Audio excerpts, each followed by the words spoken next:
Hello and welcome आप सभी का आपके अपनी यूट्यूब चैनल एम के टीचिंग पॉइंट में। साथियों, बात करेंगे बेसिक शिक्षा विभाग, हाई कोर्ट सचिव व शिक्षा मंत्री और वीएसए आदेश जारी। आदेश का निष्कर्ष इंगित कराएंगे। निष्कर्ष किस प्रकार से शिक्षक स्थानांतरण व समायोजन प्रक्रिया, स्कूल मर्जर विशेष और अन्य जो विशेष परिप्रेक्ष्यों में महत्वपूर्ण निष्कर्ष है इंगित कराएंगे। और वो सभी महत्वपूर्ण खबरें इंगित कराएंगे जो प्रमुखता से प्रकाशित हुई हैं और उनका निष्कर्ष आपके लिए महत्वपूर्ण है।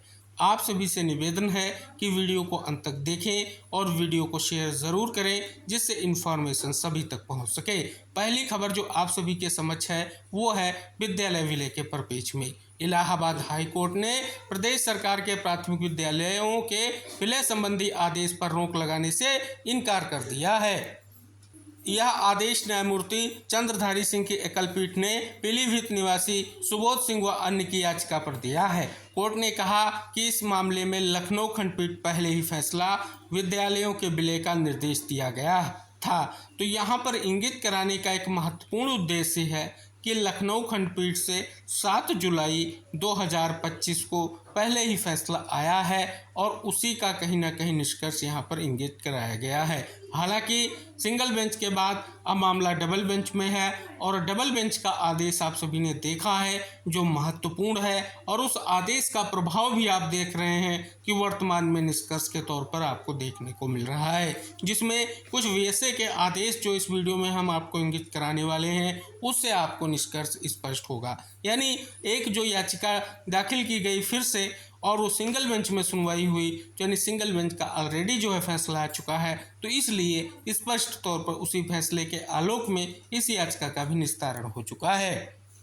इसके अलावा अगली जो बड़ी खबर आप सभी देख रहे हैं वो है शिक्षक स्थानांतरण व समायोजन से संबंधित। जैसा कि आप यहां पर देख रहे हैं, प्रदेश में 1 किलोमीटर से ज़्यादा दूरी और 50 से ज़्यादा बच्चों वाले परिषदीय विद्यालयों का विलय न करने के आदेश से पहले जिन ऐसे विद्यालयों का विलय हो चुका था उन्हें निरस्त करने के निर्देश दिए गए हैं। इसका असर परिषदीय विद्यालयों के शिक्षकों की चल रही तबादला व समायोजन प्रक्रिया पर भी पड़ेगा। इसी क्रम में बेसिक शिक्षा परिषद ने ऑनलाइन आवेदन की तिथि 1 से बढ़ाकर 4 अगस्त कर दी है।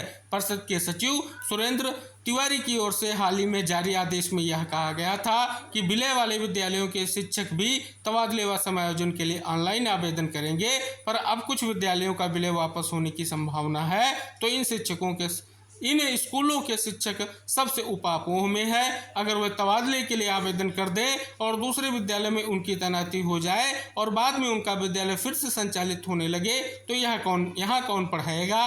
तो आप देख रहे हैं ये निष्कर्ष है जो अभी हमने आपको इंगित कराया कि यहाँ पर देख रहे हैं जो समायोजन और स्थानांतरण की प्रक्रिया चल रही है उसमें भी अभी कहीं ना कहीं एक बहुत विशेष निष्कर्ष आपको देखने को मिल रहा है।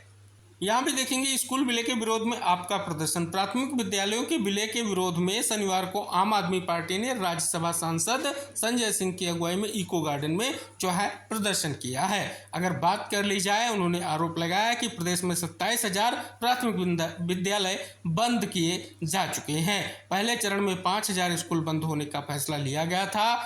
तब देख सकते हैं स्पष्ट तौर पर जो बात की गई है उनके द्वारा, और साथ ही 69,000 शिक्षक भर्ती मामले पर भी उन्होंने कहीं ना कहीं स्पष्ट तौर पर एक विशेष जो है कहीं ना कहीं बयान दिया है। जो आप देख रहे हैं कि संजय सिंह ने 69,000 शिक्षक भर्ती मामले में आरक्षित वर्ग के अभ्यर्थियों की समस्याएं भी सुनी, ज्ञापन लेकर मांगे संसद में उठाने का आश्वासन भी दिया। अगली बड़ी खबर है, विवाद बढ़ा तो फिर से शुरू हुई स्कूल पेयरिंग की जांच। मंत्री के निर्देश पर अधिकारी कर रहे समीक्षा, पेयरिंग भी निरस्त होने लगी। ललितपुर में 12 स्कूलों की पेयरिंग जो है निरस्त हुई है। बेसिक शिक्षा मंत्री के इन निर्देशों के तुरंत बाद स्कूलों की पेयरिंग की समीक्षा हो गई।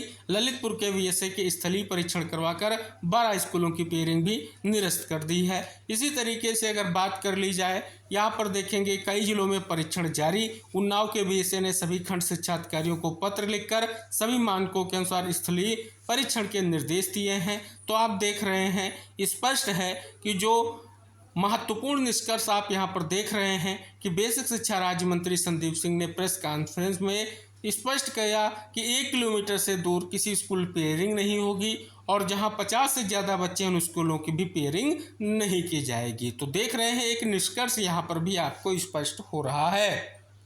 यहाँ भी देखेंगे कि पंचायत चुनाव में होगी पाठशाला की परीक्षा। परिषदीय विद्यालयों के विलय को लेकर के गांव-गांव चर्चा, चुनावी लाभ की तैयारी में दल। देख रहे हैं त्रिस्तरीय पंचायत चुनाव के लिए बिछ रही बिसात पर परिषदीय पाठशालाओं के विलय का मुद्दा तेजी से जो है उभर रहा है। विकास होने और ना होने की दुहाई और जातीय गुणाभाग के साथ शिक्षा से जुड़े इस बिंदु को भी साधने में सभी राजनीतिक पार्टियां जुट गई हैं। अगली बड़ी खबर जो आप सभी देख रहे हैं, जिला बेसिक शिक्षा अधिकारी का आदेश है और ये आदेश है डिस्ट्रिक्ट बस्ती के लिए। और यहाँ पर अगर आप देख रहे हैं तो स्पष्ट तौर पर महत्वपूर्ण निष्कर्ष जो है वो आपके समक्ष है। यहाँ पर अगर बात कर ले संविधान आधारित जो रिक्त पदों को भरे जाने को लेकर के 4/8/2025 से 18/8/2025 तक जो है अगर आप देखेंगे तो आवेदन की प्रक्रिया यहाँ पर जो है स्पष्ट तौर पर पूर्ण की जा सकेगी। जो पद आपको यहाँ पर स्पष्ट तौर पर इंगित कराए गए हैं उनके सापेक्ष। यहाँ भी देख रहे हैं कि प्राथमिक स्कूलों के विलय पर रोक से हाई कोर्ट का इनकार। जो आप यहाँ पर देख रहे हैं इलाहाबाद हाई कोर्ट ने राज्य सरकार के प्राथमिक विद्यालयों के विलय आदेश पर रोक लगाने से इनकार कर दिया है। जैसा कि अभी हमने वीडियो के स्टार्ट में ही इंगित कराया कि 7 जुलाई 2025 को लखनऊ खंडपीठ के सिंगल बेंच का आदेश आ चुका है और इस याचिका पर भी सिंगल बेंच में ही सुनवाई हुई है। एक और महत्वपूर्ण जिला बेसिक शिक्षा अधिकारी सीतापुर का आदेश आप देख रहे हैं जो महत्वपूर्ण आदेश है। और आदेश में अगर आप देखेंगे स्पष्ट तौर पर विशेष निष्कर्ष आपको देखने को मिल रहा है और स्पष्ट है कि इंगित कराया गया है कि यू-डैश पोर्टल पर बच्चे का नाम पंजीकृत होना अनिवार्य है। यदि किसी विद्यालय में अध्ययनरत कोई भी छात्र छात्रा यू-डैश पोर्टल पर पंजीकरण से वंचित रह जाता है तो उसका पीएन जनरेट नहीं हो सकेगा। तो ये यहाँ पर स्पष्ट तौर पर दिशा निर्देश जो हैं जारी किए गए हैं। अगली महत्वपूर्ण खबर है कि विद्यालयों में बुनियादी ढांचे से लेकर के डिजिटल लर्निंग तक में हुआ बदलाव। प्रदेश में बेसिक शिक्षा का ढांचा संसाधनों की कमी से जूझ रहा था। ज़्यादातर प्राथमिक व उच्च प्राथमिक विद्यालयों में शौचालय, पेयजल, पुस्तकालय, बिजली जैसी बुनियादी सुविधाएं तक नहीं थी। अब बात कर ली जाए इस परिप्रेक्ष्य में आप देखेंगे बेसिक शिक्षा मंत्री जी का वक्तव्य भी है कि योगी सरकार के 8 साल में ऑपरेशन कायाकल्प के जरिए शिक्षा क्षेत्र में बड़ा बदलाव हुआ है। विद्यालयों में शौचालय, बिजली, पुस्तकालय जैसी सुविधाएं पहुंच गई हैं। स्मार्ट क्लास, डिजिटल शिक्षा, सुरक्षा, छात्रवृत्ति और पोषण देश में उदाहरण बन गए हैं। डिस्ट्रिक्ट बहराइच से बड़ी खबर है कि स्कूल के ऊपर से हाई टेंशन लाइन हटाएं। जनपद में संचालित परिषदीय प्राथमिक एवं राजकीय उच्च प्राथमिक विद्यालयों, माध्यमिक एवं उच्च माध्यमिक विद्यालयों के भवनों परिसर के ऊपर से जा रहे हाई टेंशन एलटी लाइन को हटाए जाने के निर्देश तो है दिए गए हैं।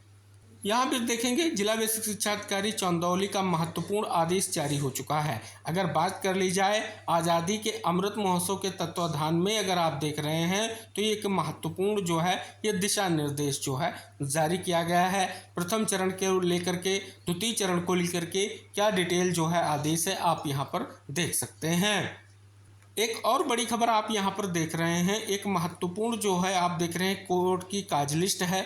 और अगर बात कर ली जाए इस काज लिस्ट की तो इलाहाबाद हाई कोर्ट में जो स्कूल मर्जर मामले की सुनवाई 5 अगस्त दिन मंगलवार को माननीय मुख्य न्यायाधीश high court Allahabad division bench में क्रम संख्या 12 पर होगी। यानी 12 नंबर पर जो ये याचिका लिस्टेड है इस पर सुनवाई जो है इलाहाबाद हाई कोर्ट में होगी। हालांकि Lucknow high court double bench का आपने पहले ही आदेश देखा है जो आप सभी देख सकते हैं, बहुत ही महत्वपूर्ण है। तो ये बहुत ही महत्वपूर्ण याचिका है और एक बार फिर से 5 तारीख को सुनवाई होने जा रही है और ये इलाहाबाद हाई कोर्ट की डबल बेंच में होगी जिसमें चीफ जस्टिस सर और जस्टिस जो है के शैलेंद्र सर के बेंच में जो है मामले पर सुनवाई होने जा रही है। साथियों ये वो महत्वपूर्ण आदेश है जो जिला बेसिक शिक्षा अधिकारी ललितपुर की ओर से जो है जारी किया गया है। इस आदेश में अभी आपने खबर के माध्यम से जाना है कि 12 परिषदीय विद्यालयों का जो स्पष्ट तौर पर पहले मर्जर किया गया था उसे रद्द करने का आदेश दिया गया है। यहाँ पर उन विद्यालयों की सूची भी दी गई है, लेकिन उन विद्यालयों की सूची यहाँ पर हम जो है कहीं ना कहीं प्रदर्शित नहीं कर रहे हैं और ये 1/8/2025 को आदेश जारी किया गया है, जिसमें आप यहाँ पर देख सकते हैं स्पष्ट कर दिया गया है कि शासनादेश के क्रम में जो है बच्चों और अध्यापकों को युग्मित किए गए विद्यालयों में पूर्व की तरह अध्यापन और अध्ययन कराना जो है सुनिश्चित करें। अगली जो बड़ी खबर है यहाँ पर देख सकते हैं कोर्ट का आदेश आपको देखने को मिल रहा है। जो वर्तमान में शिक्षक समायोजन का मामला चल रहा है उसमें हेड से रिलेटेड जो समायोजन की प्रक्रिया है उस परिप्रेक्ष में ये सुनवाई जो आपकी हुई है, इसमें अगर आप देखेंगे स्पष्ट तौर पर एक महत्वपूर्ण आदेश हुआ है, यानी नोटिस इशू किया गया है। साथ ही अगर बात कर ली जाए अब नेक्स्ट सुनवाई 9 सितंबर 2025 को जो है होगी, जिसमें आप देख रहे हैं स्पष्ट किया गया है कि रिस्पोंडेंट जो है काउंटर एफिडेविट फाइल करें 3 सप्ताह में और रिजवाइंडर एफिडेविट जो है 2 सप्ताह में फाइल हो। इसका निष्कर्ष यहाँ पर देखने को मिल रहा है। तो ये थी बड़ी खबरें जो आपके बेसिक शिक्षा विभाग से रिलेटेड थी, जिसमें कुछ विशेष महत्वपूर्ण जो आदेश थे उनका निष्कर्ष, साथ ही आपके शिक्षक स्थानांतरण, समायोजन, स्कूल मर्जर व विभिन्न जो खबरें प्रमुखता से प्रकाशित की गई थी उनका निष्कर्ष इस वीडियो के माध्यम से डिस्कस किया गया है। उम्मीद है वीडियो आपके लिए हेल्पफुल रहेगा। वीडियो को शेयर ज़रूर कीजिएगा जिससे इन्फॉर्मेशन सभी तक पहुंच सके, और ऐसे ही नेक्स्ट महत्वपूर्ण इन्फॉर्मेशन पाने के लिए चैनल को सब्सक्राइब अवश्य कर लें और बेल आइकन जरूर प्रेस कर लें। तो मिलेंगे नेक्स्ट इन्फॉर्मेशन के साथ नेक्स्ट वीडियो में, तब तक के लिए टेक केयर, बाय बाय साथियों।